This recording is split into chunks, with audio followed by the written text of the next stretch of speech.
ஜனவரி மாதம் 4ஆம் தேதி ஞாயிற்றுக்கிழமை. ஜனாதிபதி அனுர்குமார் திசாநாயக்க இந்த நேரத்தில் பதவி விலகினாலும் நாட்டை பொறுப்பெடுக்க நாமல் ராஜபக்ச இருப்பதாக பொதுஜன பெரமுன முன்னாள் பாராளுமன்ற உறுப்பினர் ஜானக வக்கும்புர தெரிவித்திருக்கிறார். உண்மையில் நாட்டை பொறுப்பெடுக்க நாமல் ராஜபக்ச மட்டுமல்ல, ஐசியூவில் பாராங்கல் சைஸில் புத்தகம் வைத்துக் கொண்ட ரணிலும் இருக்கிறார். டிசம்பர் மாதம் ஜனாதிபதியாகுவார் என்று எதிர்பார்க்கப்பட்ட சஜித் பிரேமதாசவும் இருக்கிறார். அபிலாகே சாது என்று செல்லமாக அழைக்கப்படும் பத்திரமுள்ள சீலரத்ன தேரரும் கூட இருக்கிறார். விமால் வீரவன்ச, உதய கம்மன் பிளவும் இருக்கிறார்கள். திலீப் ஜெயவீரன் ஞானசாரவை கூப்பிட்டு கேட்டாலும் கூட தந்துவிட்டு போய்விடுங்கள் என்று சொல்லுவார். ராவணா என்று சொல்லிக் கொள்ளும் புதிய சாமியார் ஒருவரும் தான் எப்படியோ ஜனாதிபதியாகுவேன் என்று யூடியூப் சேனல்களுக்கு பேட்டி கொடுத்து கொண்டிருக்கிறார். ஆக ஜனாதிபதி பதவியை பெற்றுக்கொள்ள ஒரு பெரும் போட்டி நிலவி கொண்டிருக்கிறது. அது ஞாயிற்றுக்கிழமை நாளில் பேலேகுட மீன் சந்தையில் இருக்கும் வரிசையை விட நீண்டிருக்கிறது. சும்மா கிடைத்தால் தமிழ் பத்திரிகையையும் எடுத்துக் கொள்வார்கள் என்று பிரசித்தி பெற்ற சிங்கள பழமொழி ஒன்று இருக்கிறது. அதாவது, தமிழில் ஒரு எழுத்து கூட்டி வாசிக்க தெரியாமல் இருந்தாலுமே தமிழ் பத்திரிகை ஒன்று இலவசமாக கிடைத்தால் விடப்போவதில்லை, எடுத்து கையில் போட்டுக் கொள்வார்கள் என்பதுதான் அதனுடைய அர்த்தம். அதே போலத்தான் இவர்கள் ஜனாதிபதி பதவியையும் நினைத்திருக்கிறார்கள் போலத்தான் தெரிகிறது. இலவசமாக கிடைப்பதற்கு இது என்ன தன்சல் அன்னதானமா? எதிர்கட்சிகளில் இருக்கும் தலைவர்களுடன் ஒப்பிடும் போது நாமல் ராஜபக்சதான் வயதளவில் முதிர்ச்சி குறைந்தவர். ஆனால் அவர் 2010ஆம் ஆண்டிலிருந்து தொடர்ச்சியாக 15 வருடங்கள் பாராளுமன்றத்தை பிரதிநிதித்துவப்படுத்துகிறார். ஸ்ரீலங்கா சுதந்திர கட்சியில் இருந்து வெளியேறி மஹிந்த ராஜபக்ச 2016ஆம் ஆண்டு பொதுஜன பெரமுன கட்சியை நிறுவிய போது கட்சிக்கு கொள்கை என்ற ஒன்று மருந்துக்கும் தேவைப்பட்டிருக்காது. தேசியம் என்ற பெயரில் சிறுபான்மை வெறுப்பே கட்சியினுடைய பிரச்சார இயந்திரம் எங்கும் படர்ந்திருந்தது.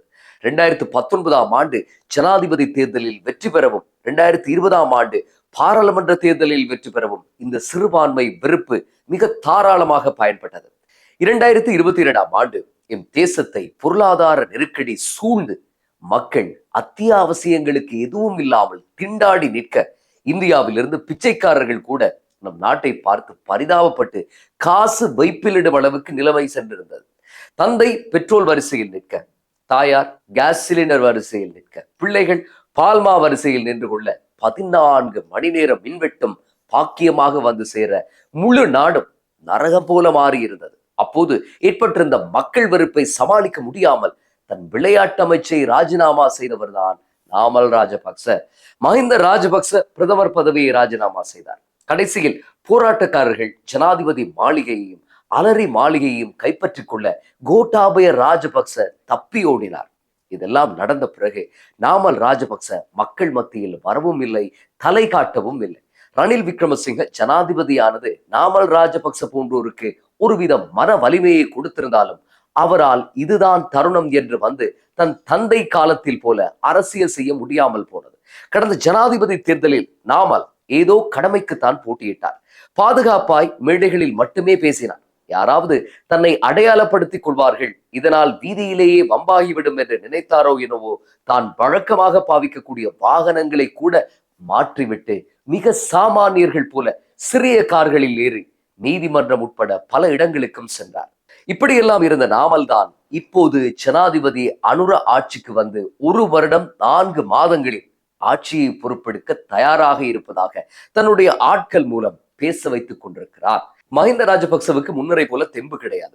அவர் ஓய்வாக இருக்கக்கூடிய நிலையில் கொள்கையே இல்லாத வெறும் விதண்டாவாதத்தில் பதவியை பெற வேண்டும் என்ற ஒரே நோக்கத்துக்கு உருவாக்கப்பட்ட கட்சிக்கு தொடர்ந்தும் ஆக்சிஜன் கொடுக்க வேண்டி இருக்கிறது. 2015 முதல் 19 காலத்தில், அதாவது ரணில் சிறிசேன ஆட்சியின் போது மஹிந்த ராஜபக்ச அபயராம விகாரையே கதி என்று இருந்தார். அபயராமவினுடைய முறுத்தட்டுவ தேரர் தான் மஹிந்த ராஜபக்சவுக்கு எல்லாமாக இருந்தார். அபயராம விகாரை முழுக்க முழுக்க பொதுஜன பெரமுனவின் அரசியல் பீடமாக மாறியிருந்தது.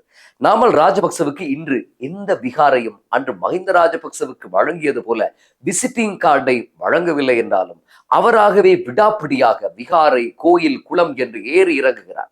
அன்றாதபுரம் மிகிந்தலை விகாரை இதில் பிரதானமான ஒன்று. பாரம்பரிய மிகிந்தலை விகாரையினுடைய விகார அதிபதி ஆரம்பத்தில் இருந்தே சஜித் பிரேமதாசவை ஆதரித்தவர். போயா நாட்கள், சனி, ஞாயிறு என்று எதையும் பாராமல் அரசியல் செய்து கொண்டிருப்பார். அவர் அறநெறி போதனைகள் வழங்குவதை யாரும் அண்மை காலமாக பார்த்தது மிக குறைவாக இருந்தது. வருடம் 365 நாட்களும் எதிர்க்கட்சிகளை கூட்டிக் கொண்டு அரசியல் செய்து கொண்டிருந்தார்.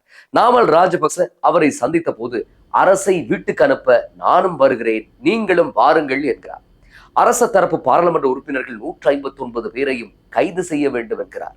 அரசியல் சாசனத்தை விட பௌத்த துறவிகள் உயர்வாக வழிபாடாக பூஜிக்கப்படுவதால் இதையெல்லாம் சகித்துக் கொண்டுதான் அரசுக்கு பயணம் செய்ய வேண்டும் போல இருக்கிறது. மதச்சார்பற்ற அரசியல் சாசனம் உருவாக்கப்படும் வரை இலங்கையும் ஆட்சியாளர்களும் இப்படியான நபர்களினுடைய இடையூறுகளை சந்தித்தே ஆக வேண்டி இருக்கிறது. உருப்படியாக முன்னேறிய எந்த ஒரு தேசத்திலும் இப்படி ஒரு அவலம் இல்லை. இலங்கை போன்ற 3ஆம் உலக ஆசிய கண்ட தேசத்தில் இதுதான் விதி என்று ஆகிவிட்டது. நாமல் போன்றோருக்கு மீண்டும் மக்கள் மத்தியில் போய் அதே பழைய பல்லவியை பாடும் அளவுக்கு தைரியம் எப்படி வந்தது? இதற்கான உந்து சக்தியை கொடுத்தது யார்? நிச்சயமாக அனுரவோ இந்த அரசோ கிடையாது. ஆனால் இந்த அரசு திரும்ப திரும்ப ஒரு தவறை செய்து கொண்டிருக்கிறது. அதிகாரிகள் எல்லாம் படிப்படியாக நேர்மை மிக்கவர்களாக மாறி எம் திட்டங்களை கரை சேர்க்க உதவ வேண்டும் என்று நினைத்துக் கொண்டிருக்கிறது. பாராளுமன்ற தேர்தல் வெற்றியின் பின்னர் அமைச்சர் லால்காந்த ஒரு முறை 1917ஆம் ஆண்டு சோவியத் ரஷ்யாவினுடைய லெனின் ஆட்சியை பிடித்த பிறகு ஆட்சியாளர்கள் அரச ஊழியரிடம் போய், நீங்கள் இதற்கு முன்னர் அரச வம்சத்துக்கு விசுவாசமாக இருந்தீர்கள், இனி எல்லாமே நாம் தான், நாம் உங்களை எதுவும் செய்ய போவதில்லை, இனிமேல் எமக்கு ஒத்துழையுங்கள் என்றார்கள். சோவியத் வீறு கொண்டு எழுந்தது. அதே போல நாமும் சொல்கிறோம், நீங்கள் எமக்கு ஒத்துழைப்பு தாருங்கள் என்று கேட்டிருந்தார். அமைச்சர் லால்காந்த் சொல்லும் சோவியத் ரஷ்யா விவகாரம் சரியான ஒன்று. சோவியத்தில் அப்படி நடந்தது. ஆனால் சோவியத் மாதிரியா இந்த நாடு இருக்கிறது?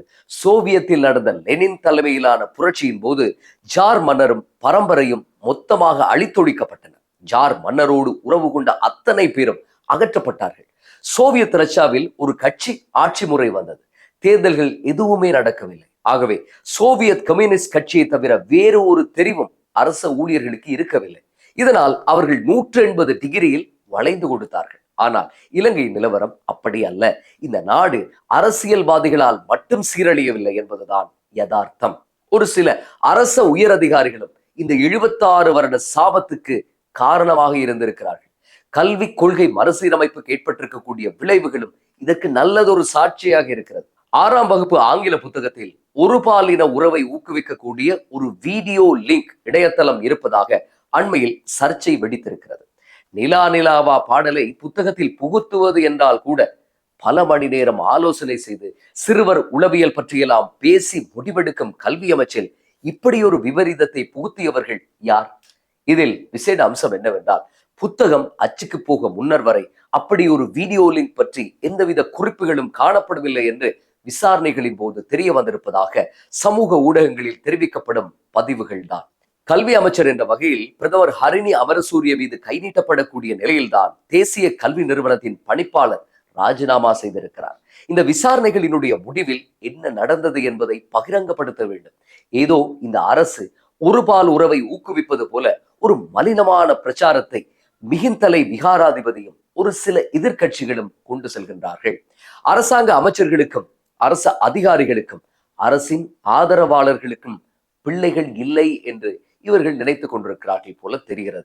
இப்படி ஒரு சமூக சீர்கேட்டை மனசாட்சி உள்ள யாருமே ஆதரிக்க போவதில்லை. இங்கே நடந்தது என்ன என்று கூர்மையான விசாரணை நடத்தப்பட வேண்டும். 6ஆம் வகுப்பு ஆங்கில புத்தகத்தில் இப்படி ஒரு லிங்க் இருப்பதாக ஆரம்பத்தில் நாட்டுக்கு எடுத்துச் சொன்னவர்களினுடைய பட்டியலில் 1வது இடத்தில் இருக்கிறார் விமல் வீரவன்ச. அடுத்ததாக நாமலின் புது பிரமுனதான் இதை காவி நிற்கிறது. டாக்டர் ஷாஃபி சிங்கள பெண்களை மலடாக்கினார் என்று அன்றும் வீரவன்சவும் பொதுஜன பிரமுனவும் தான் வானம் அதிர பொய் கூறியது. ஆக 6ஆம் வகுப்பு ஆங்கில புத்தகத்தில் நடந்த தவறின் பின்னணி என்ன? வீரவன்சவுக்கு எப்படி இப்படி இணையதள லிங்க் இருப்பது தெரியும்? இது அரசு மீது திட்டமிட்டு ஒரு பொய் பிரச்சாரத்தை கொண்டு செல்வதற்கான புத்தாண்டு வெள்ளோட்டமா? இதன் பின்னால் இருக்கக்கூடிய அரசு அதிகாரிகள் யார்? எல்லாம் வெட்ட வெளிச்சமாக வேண்டும். இதேவேளை மீண்டும் இந்த நாட்டினுடைய கலாச்சாரத்தை மத நெறியை பாதுகாக்கும் ஒரு அணியை திரட்டப் போவதாக நாமல் ராஜபக்ச தெரிவித்திருக்கிறார். இந்த நாட்டில் ராஜபக்ச தரப்பு எதிர்க்கட்சி ஆசனத்தில் உட்காரும் போதெல்லாம் பௌத்த மதத்துக்கும் கலாச்சாரத்துக்கும் நாட்டுக்கும் அழிவு வரப்போவதாக ஒரு பயப்பிராந்தி கட்டமைக்கப்படும். யாராவது ஒரு எதிரி கட்டாயமாக தேவைப்படுவார். 20 வருடங்களுக்கு முன்பு தமிழர்கள் எதிரிகளானார்கள். 2015களில் முஸ்லிம்கள் எதிரிகளானார்கள். இப்போது அந்த பழைய மசாலா டப்பாவை திறக்க முடியாமல் இருக்கிறது. காரணம், அந்த பருப்பு இனியும் வெற்றிகரமாக வேகாது என்பது அவர்களுக்கு தெரியும். ஒருவேளை இந்த அரசுக்கு பாராளுமன்றத்தில் முறையான பெரும்பான்மை இல்லாமல் அமைந்து தமிழ் முஸ்லிம் கட்சிகள் தயவில் ஆட்சி அமைந்திருந்தால் மிக நிச்சயமாக குறித்த தரப்பினர் இந்த நேரம் வெளிப்படையாக இனவாதம் கக்கியிருப்பார்கள். 2015 முதல் 2019 வரை அதைத்தான் செய்தார்கள். இந்த அரசில் தமிழ் முஸ்லிம் உறுப்பினர்கள் இருந்த போதிலும் அவர்களுடைய பின்புலங்கள் மிக சாதாரணமாக இருப்பதால் புனைவு எழுத்தை சரியாக எழுத முடியாமல் தவித்துக் கொண்டிருக்கிறார்கள் என்பதுதான் உண்மை. இதனால் தான் புத்தாண்டின் ஆரம்பத்திலேயே பிரதமரை இலக்கு வைத்து ஒருபாலின உறவை ஊக்குவிப்பதாக ஒரு விஷமத்தனமான பிரச்சாரத்தை இவர்கள் தொடங்கி இருக்கிறார்கள். இதை கைகட்டி வேடிக்கை பார்க்காமல் முறையாக பதில் கொடுக்க வேண்டியது அரசாங்கத்தினுடைய பொறுப்பு. என்னதான் இலங்கையின் கல்வி அறிவு 95% மேல் இருந்தாலும் ஒரு பொய்யை திரும்ப திரும்ப சந்தைப்படுத்தினால் அதை நம்புவதற்கு ஒரு கூட்டம் தயாராக இருக்கிறது என்பதையும் அரசு கவனத்தில் கொள்ள வேண்டும். நாமல் ராஜபக்ச போன்றோர் இப்போது உயிர்த்து எழுந்து வந்தது போல நடந்து கொள்வதற்கு வழக்குகளினுடைய தாமதங்களும் இலங்கையின் நீதி கட்டமைப்பும் தான் மிக முக்கியமான காரணம். பங்களாதேஷின் பிரதமர் ஷேக் ஹசீனாவுக்கு எதிரான வழக்கு வெறும் 1.5 வருடத்தில் நடந்து முடிகிறது. ஆனால் யோஷித்த ராஜபக்சவின் டெசி ஆட்சிக்கு மாணிக்க கற்கள் கிடைத்த வழக்கு வருடக்கணக்கில் தொடர்கிறது. இதன்படி பார்த்தால் நாமல் ராஜபக்சவின் வழக்குகள் எல்லாம் எப்போது நடந்து முடியும் என்று அனுமானிக்கவே முடியாது இருக்கிறது. 2026ஆம் ஆண்டு முடிவடையும் போது அரசின் 5 வருட ஆயுளில் 40% முடிந்துவிடும். இந்த வருடம் அரசுக்கு மிக முக்கியமான வருடம். இந்த வருடத்தில் அரசு எடுக்க போகும் தீர்மானங்கள் தான் அவர்களதும் இந்த நாட்டினதும் எதிர்காலத்தை தீர்மானிக்க போகிறது. நாமல் போன்றோரை இந்த நாட்டு மக்கள் எத்தனையோ தடவை நிராகரித்து விட்டார்கள். பாராளுமன்ற தேர்தலில் கூட போட்டியிட முடியாத அளவுக்குத்தான் மக்கள் அவரை ஒதுக்கி இருந்தார்கள். இதை இன்னும் இலகுவாகவும் சரளமாகவும் நீங்கள் புரிந்து கொள்வதற்கு உங்களுக்கு பிலிப்பைன்ஸினுடைய முன்னாள் ஜனாதிபதி பெர்டினண்ட் மார்கஸினுடைய கதையை சொல்கிறேன். பிலிப்பைன்ஸின் முன்னாள் ஜனாதிபதி பெர்டினண்ட் மார்கஸ் 1986ஆம் ஆண்டு மக்களால் துரத்தி அடிக்கப்பட்டார். 1989ஆம் ஆண்டு அவர் அமெரிக்காவில் இறந்த போது அவரது சடலத்தை கூட பிலிப்பைன்ஸுக்கு எடுத்து வர அன்றைய பிலிப்பைன்ஸ் நிர்வாகம் அனுமதி கொடுக்கவில்லை. அது 1986. ஆனால் இன்று பிலிப்பைன்ஸை ஆள்பவர் வேறு யாரும் அல்ல, அன்று துரத்தப்பட்ட அதே பெர்டினண்ட் மார்கஸினுடைய மகன் வோங் போங் மார்கஸ். பெர்டினண்ட் மார்கஸின் மகனுக்கு பிலிப்பைன்ஸில் அதிகாரத்துக்கு வர 36 வருடங்கள் எடுத்தன. போதைப் பொருள் கும்பலுக்கு சிம்ம சொப்பனமாக இருந்த டுகோர்தோவை தோற்கடித்து 59% வாக்குகளை பெற்று 2022ஆம் ஆண்டு ஜனாதிபதியானார் அவர். பெர்டினண்ட் மார்கஸின் சரித்திரத்துடன் ஒப்பிடும்போது ராஜபக்சேக்கள் எவ்வளவோ மேலான நிலையில் இருக்கிறார்கள். 2022இல் மக்களால் துரத்தப்பட்டார்கள். ஆனால் 2024இல் ஜனாதிபதி தேர்தலில் போட்டியிடுகிறார் நாமல். இதோ மீண்டும் பழையபடி வலம் வரவும் தொடங்கி இருக்கிறார். வரலாறு ஒரு விசித்திரமான ஆசிரியர். அது சில பாடங்களை திரும்ப திரும்ப நமக்கு நினைவுபடுத்தி கொண்டே இருக்கும். பிலிப்பைன்ஸின் மார்கஸ் குடும்பம் 36 வருடங்களுக்கு பிறகு மீண்டும் ஆட்சியை பிடித்தது போல இங்கும் சிலர் தங்களை மீண்டும் நிலைநிறுத்த காத்திருக்கிறார்கள். ஆனால் கேள்வி, அவர்கள் மீண்டு வருவதில் இல்லை, மக்கள் விழித்துக் கொள்வதில் தான் இருக்கிறது. பழைய முகமூடிகள் புதிய பொய்களோடு வரும்போது அவற்றை அடையாளம் காணும் அரசியல் விவேகம் நம் ஒவ்வொருவருக்கும் இருக்க வேண்டும். 2026ஆம் ஆண்டு வெறும் நாட்காட்டியில் மாறும் ஒரு வருடம் மட்டுமல்ல, அது இந்த தேசத்தினுடைய திசையை தீர்மானிக்க போகும் ஒரு பரீட்சை களம். அனுரவின் அரசோ நாமலின் கனவோ நமக்கு முக்கியம் அல்ல. கடந்த கால தவறுகளிலிருந்து பாடம் கற்றுக்கொண்டு எதிர்காலத்தை நோக்கி சரியான பாதையை தேர்ந்தெடுக்கும் முதிர்ச்சி இந்த மக்களிடம் இருக்கிறதா என்பதுதான் இறுதியான கேள்வி. ஏனெனில் ஆட்சியாளர்கள் மாறுவார்கள், ஆனால் அதன் விளைவுகளை சுமக்கப் போவது அவர்கள் அல்ல, நாம் தான். மீண்டும் அடுத்த பதிவில் சந்திப்போம்.